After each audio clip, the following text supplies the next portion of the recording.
Hi everybody, welcome back to my channel.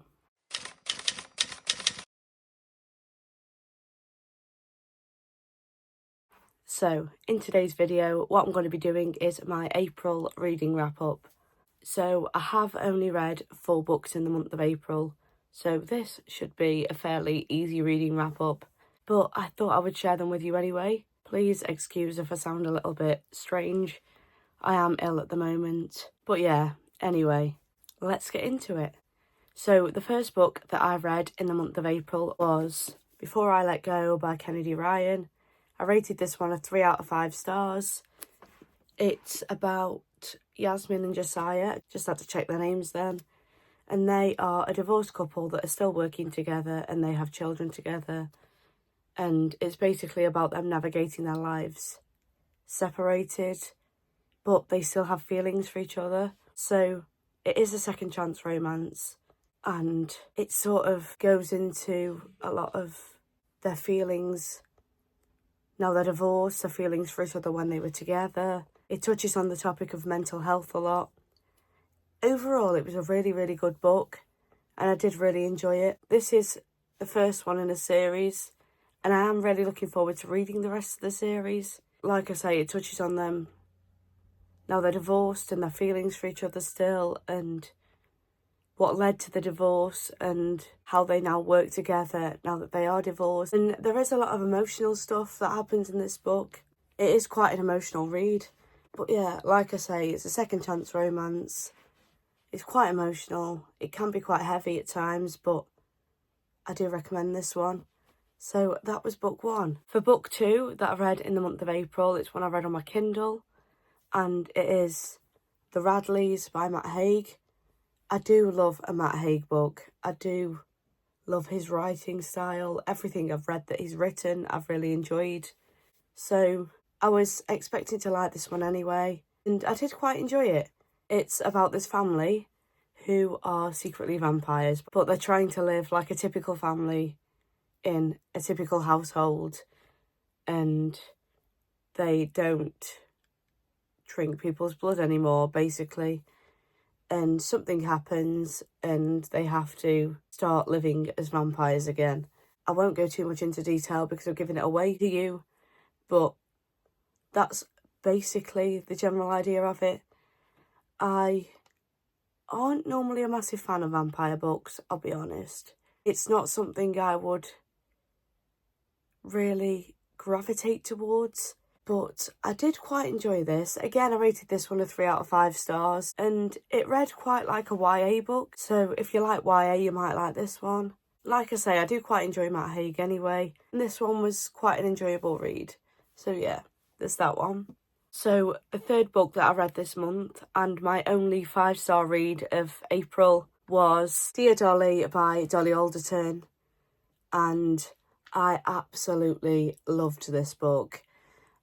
Again, I'm a massive Dolly Alderton fan. I love her writing style. I've enjoyed everything I've read that she's written, so I was fully expecting to love this. But this is a fiction book based on her advice column that she writes for a magazine, and it's basically a book that's made up of all these questions that people have written in and asked her, and the advice that she's given them, and I've really enjoyed that. It was a really good concept for a book.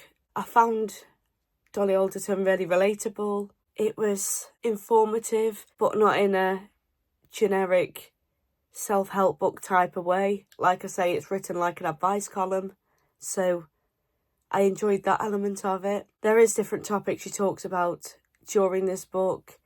There's some love questions, there's some friendship questions, some relationship questions, and just some general life questions. But yeah, if you are wanting a self-help book, but one that's quite quirky and quite funny in places, this might be for you.